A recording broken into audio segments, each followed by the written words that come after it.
How to find and wholesale vacant houses. What's up, guys? Zach in here with Flip with Rick, and in today's video, I'm going to show you exactly how to find vacant properties and how to wholesale them for big assignment fees. And yes, I'm going to break down exactly what is the vacant list, how these big companies actually are pulling this list, and truthfully, so you know how the hot dog and the sausage is made from getting a vacant list pulled, what it means to pull this vacant list, and actually how to market to it the right way so you can make the most money in your wholesaling real estate business. So let's get into it. Whoa. Before I get into it, before I share with you my wholesaling vacant houses secrets, you already know we need to help this YouTube algorithm out so I can help as many people as possible absolutely for free in wholesaling real estate. You know you need to smash that like button and subscribe. All right, guys, so vacant property. You hear every YouTube guru, every YouTube coach, every YouTuber on wholesaler say, you know, vacant properties are such a great SMS, RVM, direct mail list.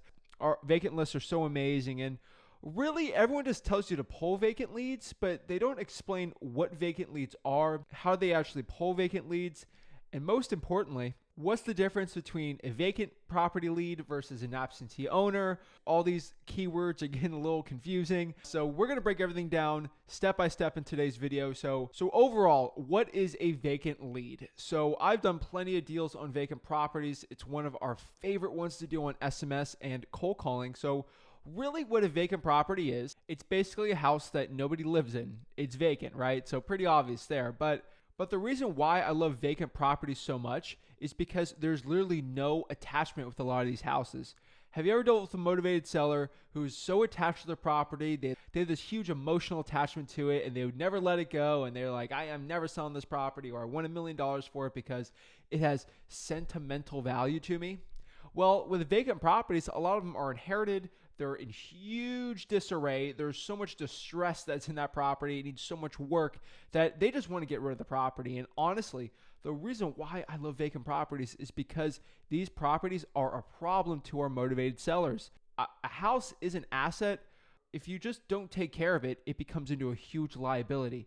So these properties are just eating away with taxes. They probably have code violations, and they're just eating into the owner's money in their pocketbooks that they just want to get rid of it. It's turned into a liability that they want to get rid of and have cash for it. Some of my best wholesaling real estate deals have always been from vacant properties. So let's explain how a vacant list goes on listrei.com or any other vacant property software. Usually what happens is the United States Postal Service sends out so much mail every single day, and if they stick a mail into a mailbox and no one gets the mail that day, not a big deal.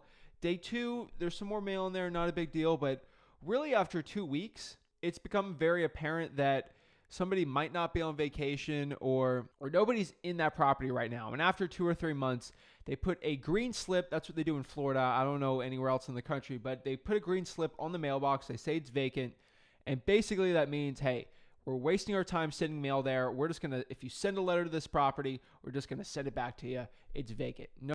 That list is on the United States Postal Service. They have that secret list, and they have it compiled for them.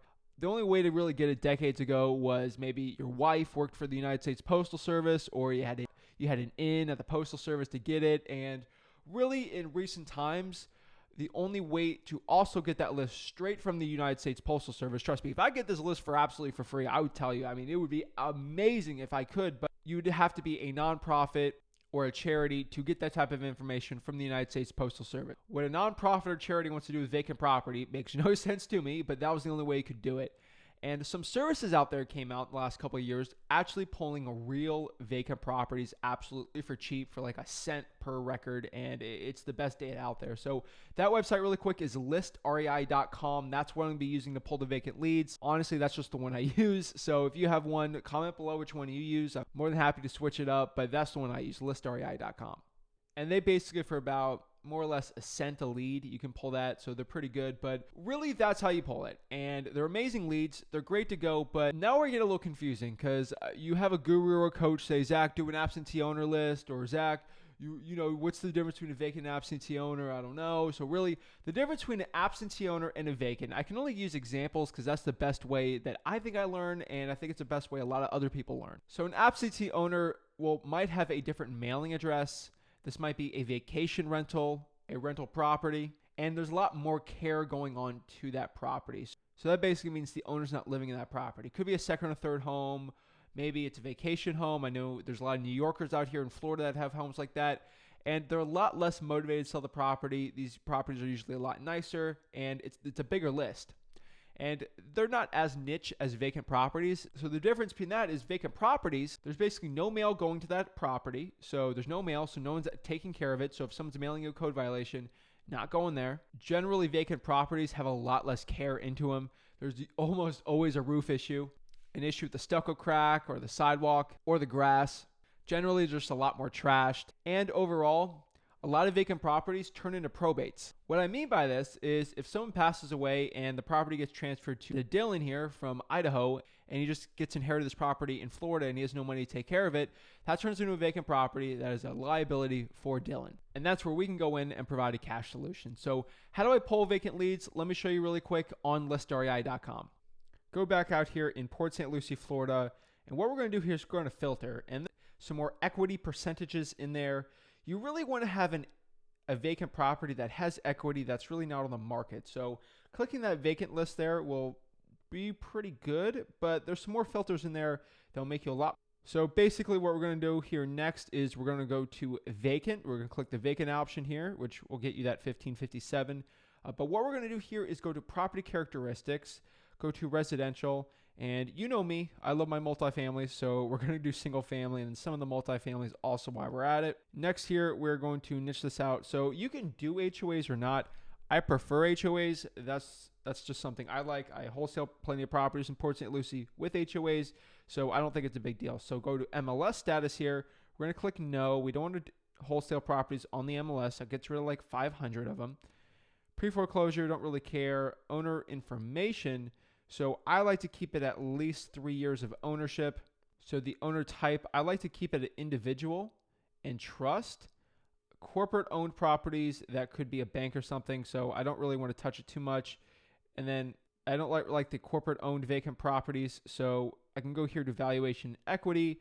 I don't want anything more than $300,000. Basically on equity, I just want to make sure there's at least 50% or equity or higher on the property. And that's basically it more or less. On like a high equity one, you want way more equity on there. But for a niche list like this at $599, that's pretty good.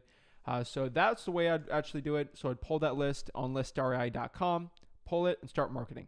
And basically that is it. That is how to pull vacant leads straight from listrei.com. Now it comes to marketing. There's 4 main marketing channels for vacant properties. That could be SMS text blasting. I recommend smszach.com. Get 500 free texts for $1. 2 here is cold calling. Cold calling is a great one. Just use the regular scripts we have. www.flipwithrick.com/cold call. Give you our free cold calling scripts. It works very well for vacants. Lastly, RVM. If RVM is legal in your state, I recommend vacants like crazy. You could do direct mail, but remember with direct mail, some of these vacant leads are going to be pulled back to you on the mailback, so be careful with that.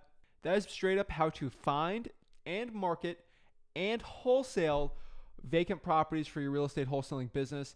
Really, once you get a motivated seller, it's the same thing. There's no secrets between vacant and a high equity deal. If someone's looking to sell the property, put the property under contract for a discount, build that massive rapport, get the contract locked up, go to a cash buyer, walk them through it, assign it for a nice profit, go to closing day, get a payday, and repeat. That is it, guys. I really appreciate guys watching this video. If you got any value out of it, again, please smash that like button and subscribe. Trying to help as many people as possible make $100,000 per year in real estate wholesaling without paying a dime to any of these coaches or gurus. I really appreciate your support. Thank you so much, and God bless.